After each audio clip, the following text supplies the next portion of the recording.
It's our last full day in Berlin, and we get about 5 hours of free time.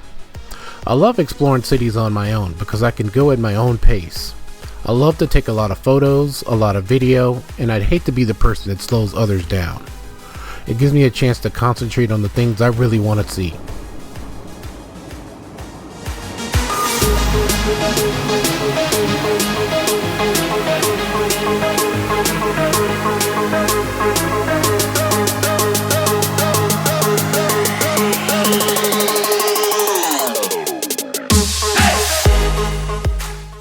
First up is Berlin Olympiastadion, or Olympic Stadium. From 1934 to 1936, during the Nazi era, the old stadium that was originally on this site was demolished and a new stadium and sports complex was built as the venue for the 1936 Olympic Games. Inspired by the clear geometric forms of sports arenas in the classical world, architect Werner Mark created a stadium capable of holding an audience of 100,000 people. At the 1936 Berlin Games, Jesse Owens won 4 gold medals in the 100 meters, 200 meters, 4x100 meter relay, and the long jump. He managed to break or equal 9 Olympic records and also set 3 world records at the same time. One of those world records was in the 4x100 meter relay. The quartet set a time that wouldn't be bettered for 20 years.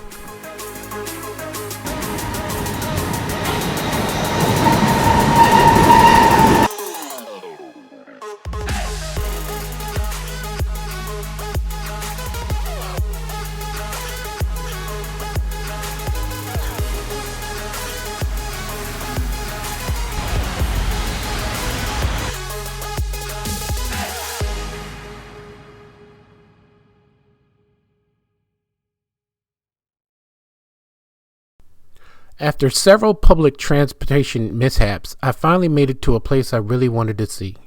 Gleis 17, or Platform 17, was established as a memorial by the Deutsche Bahn, the National Railway of Germany. Track 17 at the Grunwald station was one of the 3 stations where a total of 55,000 Berlin Jews were deported. Most of them were sent to concentration camps or extermination camps. On the platform, 183 steel plates are placed, one for each deportation train with Jews who left this station.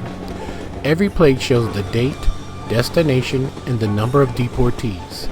The last deportation train departed from this platform on March 27, 1945. I had visited Dachau and absorbed a lot of it and found it interesting. Gleis 17 moved me spiritually though. I literally stopped in my tracks and said, humans did this to other humans. It was as if the souls of the persecuted were calling out to me. If you're arriving into the Grunwald S-Bahn station, it's easy to miss the sign to Platform 17.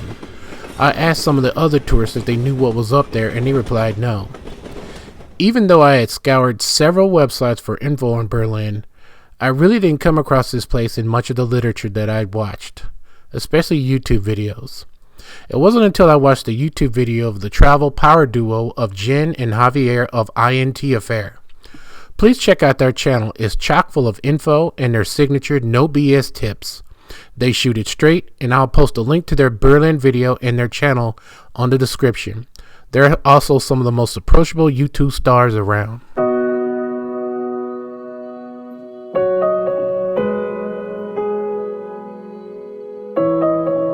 My last visit would be to Berlin's Tempelhof Airport. This airport has a lot of historical significance. It was built by the Nazis in the late 1920s into the 1930s. It was a central part of their air war campaign. After the war, the United States Air Force took it over, renovating it and adding a white tower that was used for surveillance into East Germany.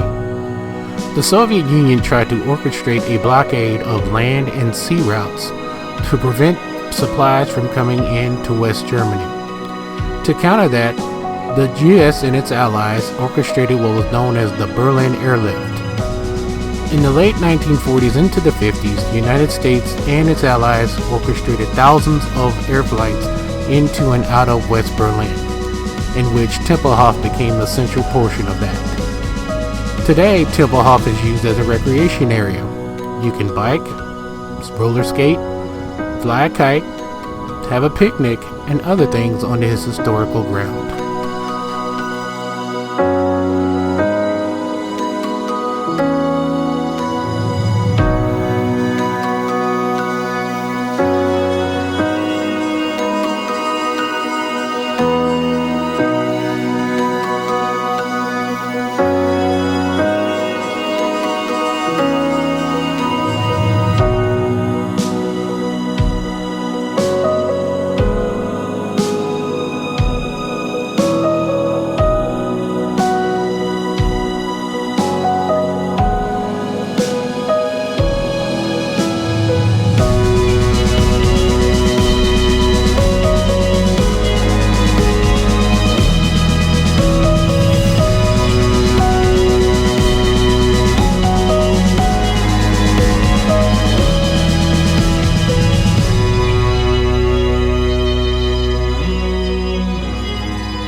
a late dinner, most people went back to the hotel and went to bed, but there was one more place I had to see, the East Side Gallery.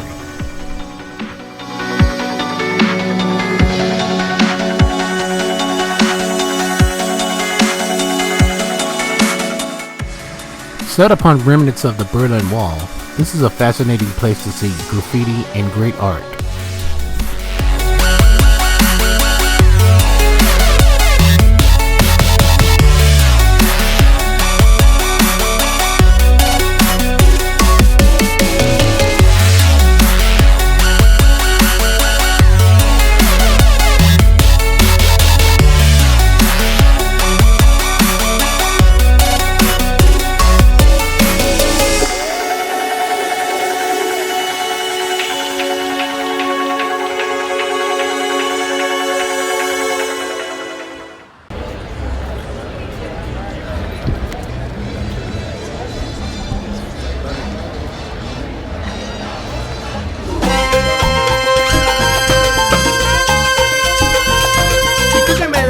Que yo nunca podría, pues mira que aquí estoy trayendo guapería. Con el Sambo 21 vengo suave y vacilando, y a todo el mundo aquí estoy invitando pa' que te agarres